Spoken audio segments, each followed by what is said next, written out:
tons of news for you today, including but not limited to 7800 X3D benchmarks from AMD, AMD's Radeon RX 7600 MXT time spy scores leaking, and Firestrike. But first, let's start with this. A few days ago, videocards.com leaked the $599 price point for NVIDIA's upcoming RTX 4070. Remember, this GPU is rumored but not confirmed to be launching on April 13th. But you know, they didn't have any evidence. They just cited their own sources. They claimed they had at least 3 sources confirm that price point with them. Well, now they have both more information as well as a leaked, looks like some kind of marketing slide or something that maybe would go out with review samples, that kind of things. It's pretty garbled and compressed, possibly to hide the original source in case there was any way of tracking it down. I'm going to get out of the way here. But again, this is coming from videocards.com, and this, well, obviously you could fake something like this. This does, you know, from a design element, seem to line up with the kind of thing that NVIDIA does publish. So what do we have here? It seems to be comparing the RTX 3070, 3070 Ti, and RTX 4070, claiming it is a giant leap.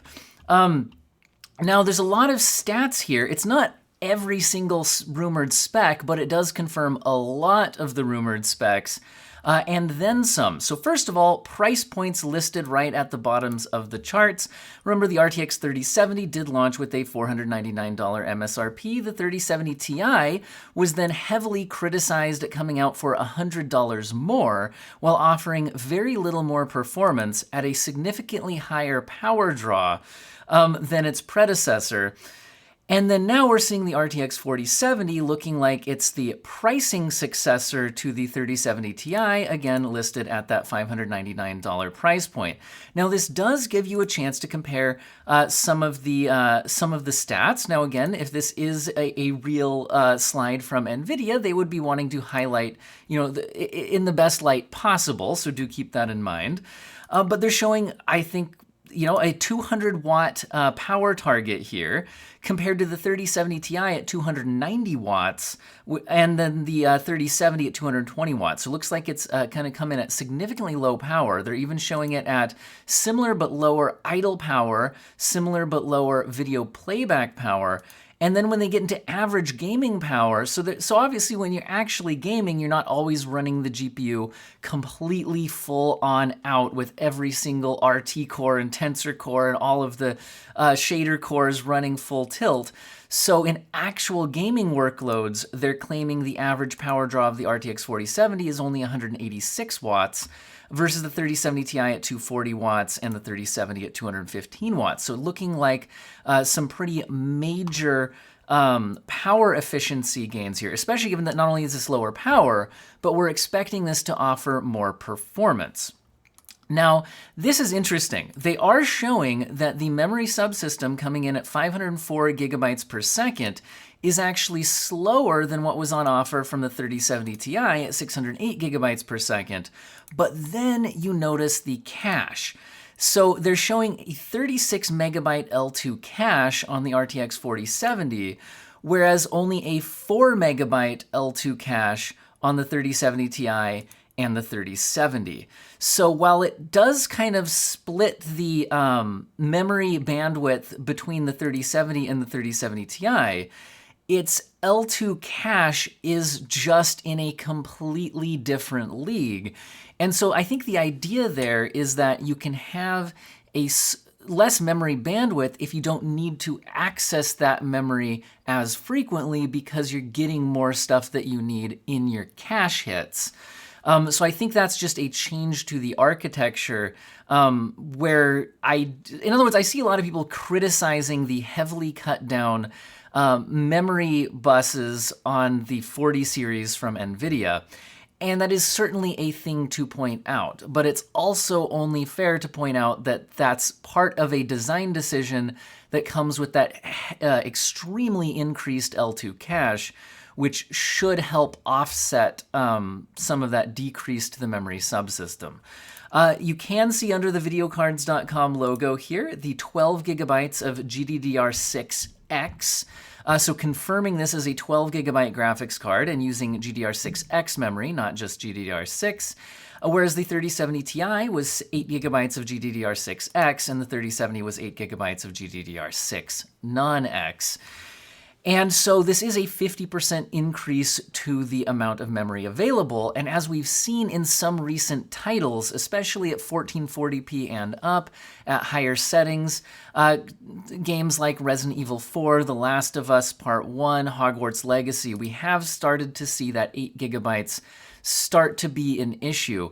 So while I'm sure a lot of people would have loved to have even seen 16 gigabytes or something like that on the 4070, this is a 50% increase to the memory, and it's certainly welcome to have it compared to staying at 8 or something like that. That could have been a disaster. They're highlighting that it will have AV1 encoding, whereas the older series doesn't. That it has DLSS 3 support, obviously, while the older series doesn't. Mentioning that their Tensor and RT cores are next generation as well. We've also got this little chart here on the left-hand side.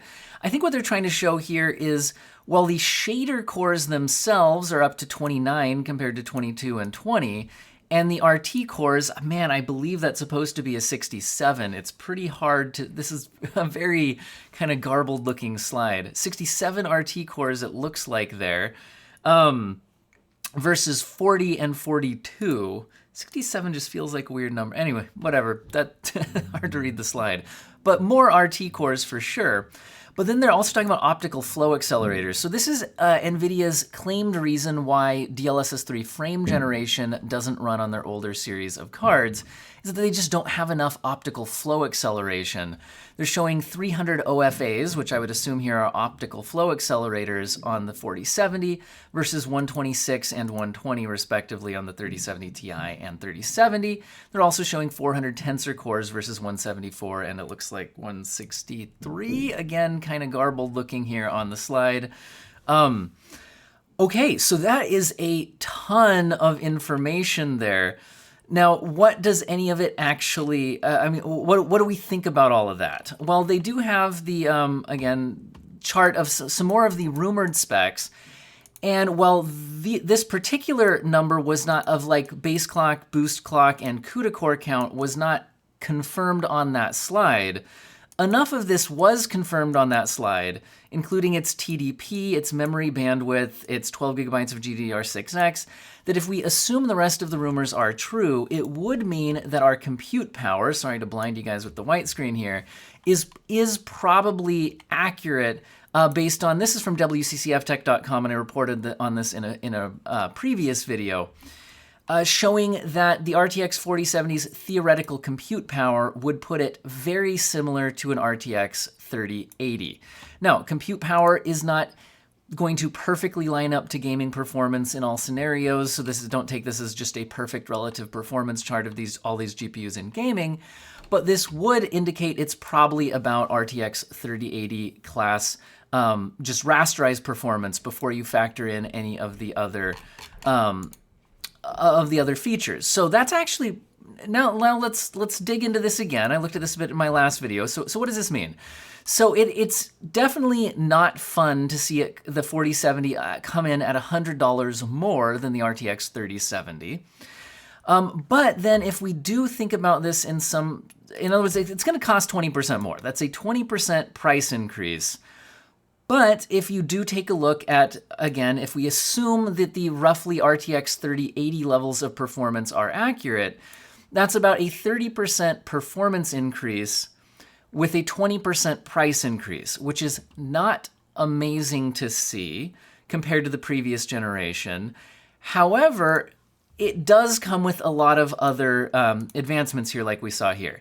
If it's giving you RTX 3080 class performance, but doing it at 186 watt average gaming power, that's a massive increase to efficiency, which is nice to see. It's also coming with the increase to the VRAM buffer, which is going to be extremely welcome to see. And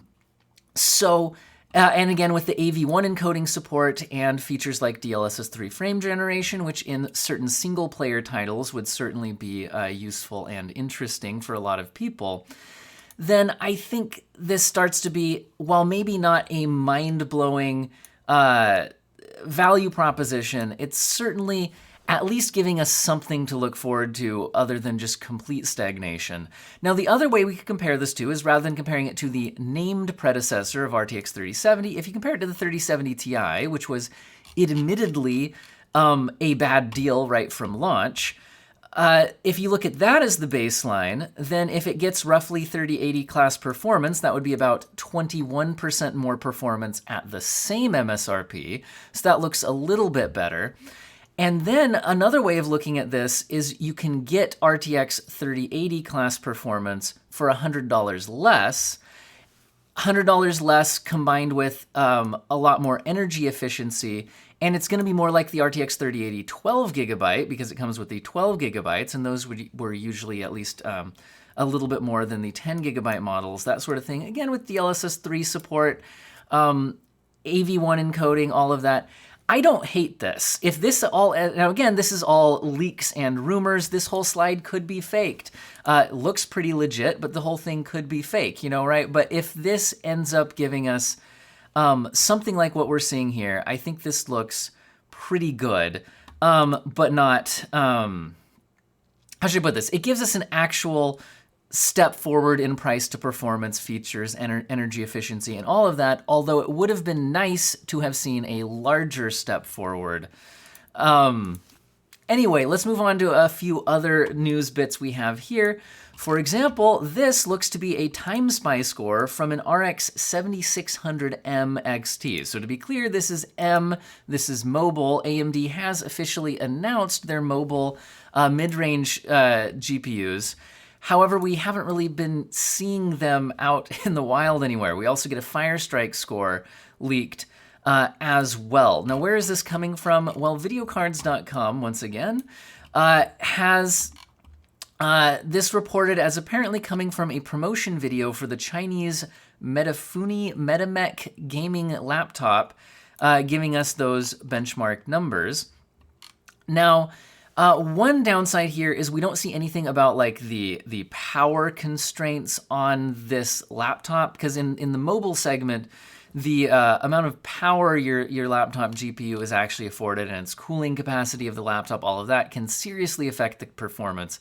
Now, this would show it as very competitive against the RTX 4060, but videocards.com here is reporting these as average scores taken from the 3D Mark results. So again, depending on the exact power budget and cooling solution and things like that, your results may vary.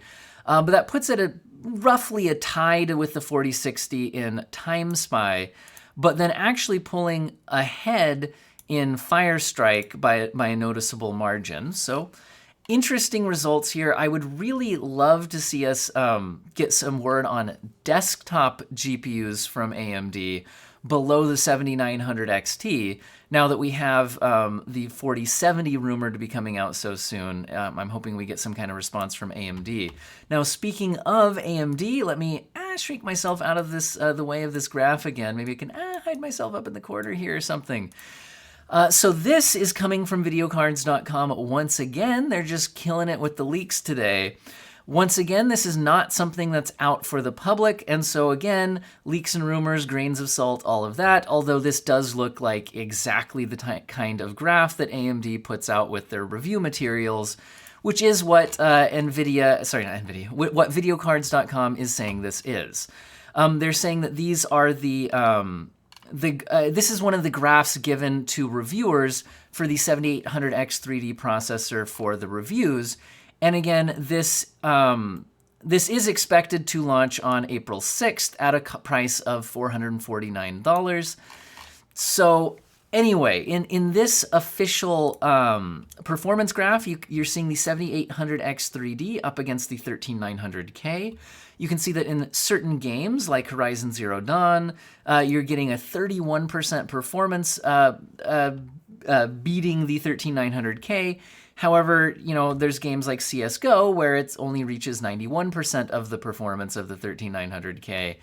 And so, anyway, as an AMD published graph here, I would expect actual reviewer results to come out with a different set of games and maybe come out a bit lower. Based on this, these 21 games, this would put it at a 6.9% faster than the 13900K, which I think when I looked at a meta-analysis of results for the 7950 X3D, we only saw it about something, I think, if I'm remembering off the top of my head correctly, about 3 or 4% faster than the 13900K once you look at a massive data set from a large number of reviews. And I would expect the 7800 X3D to actually either come out right about there or even a couple percent slower than the 7950 X3D if they are slightly limiting its boost speeds on the cache cores. But overall, I'm more excited about this than I am for the 7950 X3D because if it is roughly performing in gaming like a 13900K, maybe slightly faster, we'll see. But doing it at $449, that makes it a lot more interesting than the 7950 X3D for gaming at $700. So anyway, well, we should be getting full reviews out soon. But anyway, there's AMD's official performance claims on that one.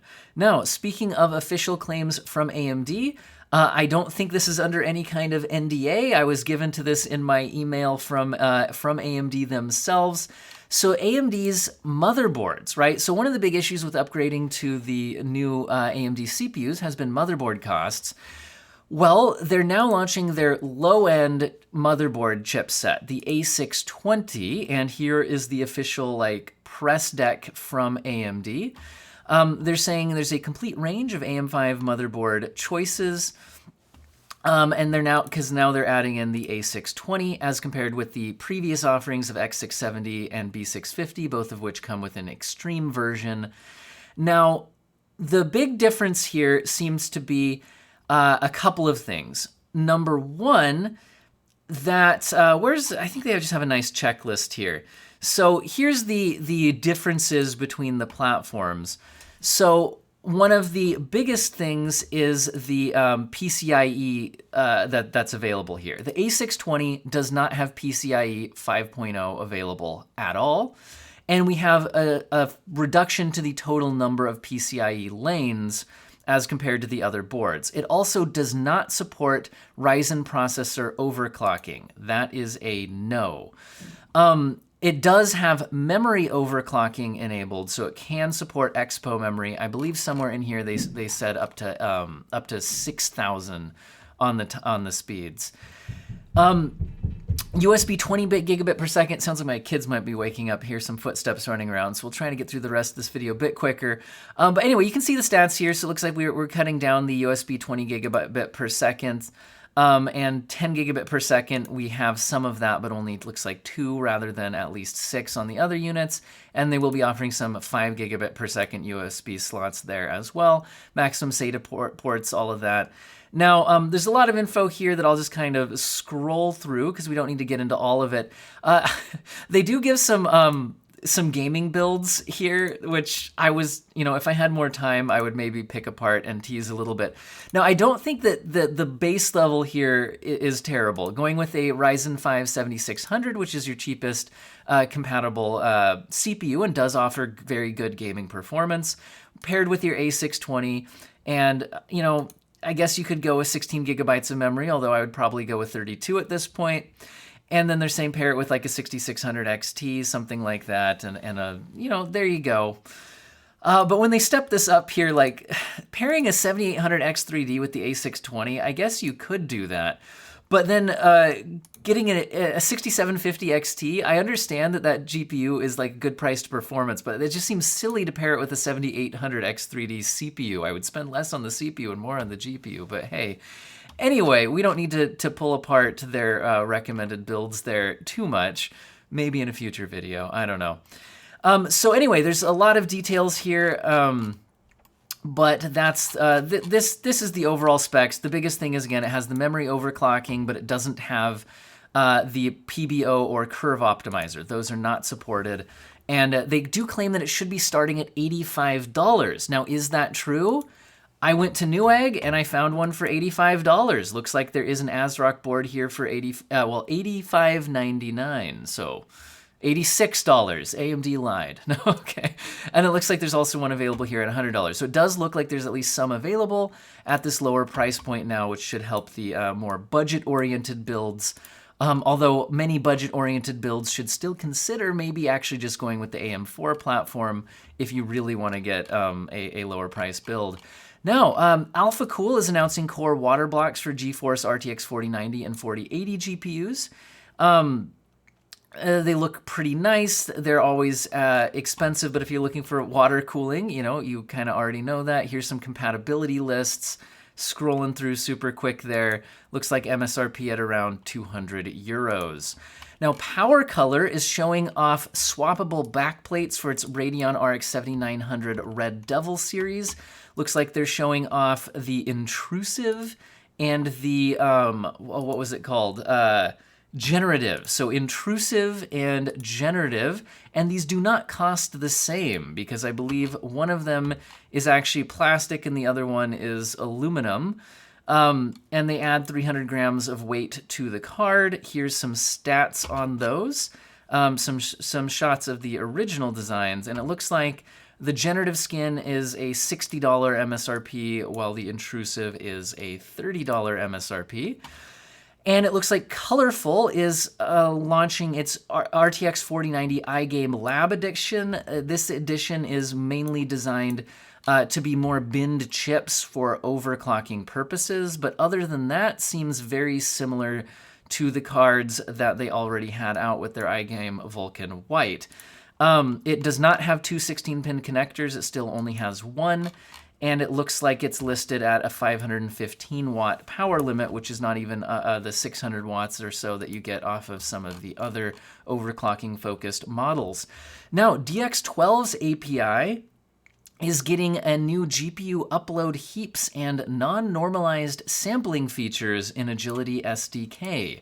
Why would you care? Well, I am not a game developer, so I might be misunderstanding this, but when I read this intro for GPU upload heaps, first of all, this is going along with resizable bar and smart access memory. So this is kind of tied into using that. So they're saying historically a GPU's VRAM was inaccessible to the CPU, forcing programs to have to copy large amounts of data to the GPU via the PCIe bus. Now that most modern GPUs have a resizable bar, which enables Windows to manage the GPU VRAM in WDDM 2.0 or later, the idea here is that now this update to D3D exposes the heap memory access directly to the CPU. This allows both the CPU and GPU to directly access the memory simultaneously, removing the need to copy data from the CPU to the GPU, increasing performance in certain scenarios. So that actually sounds very interesting because I think one of the reasons we're seeing so much usage of VRAM and normal system RAM in some ported like PlayStation 5 ported titles like Last of Us Part 1, things like that, is because consoles have that unified, they have 16 gigabytes of unified memory. Where their CPU and GPU are all accessing that same fast memory at the same time. Now, like I said, I might be misunderstanding this. I'm not a game developer, but this to me sounds like it's going to allow Windows PCs to not exactly operate, I'm sure, at the same level that consoles do in that efficiency, but I wonder if this will help with those types of games that are programmed that way for consoles and maybe will help it work more like that on PC. Looks like it will work for both iGPUs and DGPUs, and for DGPUs, resizable bar needs to be turned on in order for this to work. There's also some talk of non-normalized sampling, which I honestly not sure I understand. It says, with this Agility SDK on supported hardware, a new sampler flag is available to create a sampler that interprets sampling coordinates as absolute. If I knew more about what any of that meant, I would tell you. And preview PIX support on day one. PIX has support for both GPU upload heaps and non-normalized sampling in its latest preview release. Anyway, it looks like NVIDIA has drivers that already enable this stuff. Intel looks like does as well, and for AMD, they're saying contact your AMD Alliance Manager. But I think while this is a cool update, don't immediately expect you just like suddenly have your games work better because this exists. I think this is something that will need to be taken advantage of in future games. So this is more of a, we'll need to see it implemented in future games for this to actually mean anything to the end user, but it still seems like a cool advancement. Also, we're seeing 3D Mark release an AMD FSR2 feature test, which lets you compare both performance and visuals of FSR 2.2. Some screenshots there, so that's something you could play around with if you have 3D Mark. It looks like we're seeing the Witcher devs talk about their switch to Unreal Engine 5. If you hadn't heard, CD Projekt Red has switched to Unreal Engine 5 for future projects, partially with the hopes of speeding development. However, they're saying that it actually hasn't been speeding development on The Witcher 4, which probably won't be called The Witcher 4. It's probably going to be the beginning of a new trilogy of Witcher games. Anyway, but they are saying that they hope it will help increase speed in future games, because a lot of why they're not speeding up right now is because they're having to learn how to use the technology. It will maybe not slow down, but it won't accelerate the development process. But for the next projects, we assume that it should smoothen production, and that was one of the reasons behind saying we want to release 3 big Witcher games within 6 years, starting with the release of Polaris, which is, well, actually says which is The Witcher 4, although I think he later clarified that that was a bit of a slip of his tongue and shouldn't have just been called Witcher 4. They also talk a little bit about their canceling and redeveloping one of their other Witcher-related projects there, but I'll leave you guys with the last bit of news that E3 2023, if you hadn't heard, has been canceled as organizers simply did not garner sustained interest. So rip E3, and I hope all of you have an excellent day.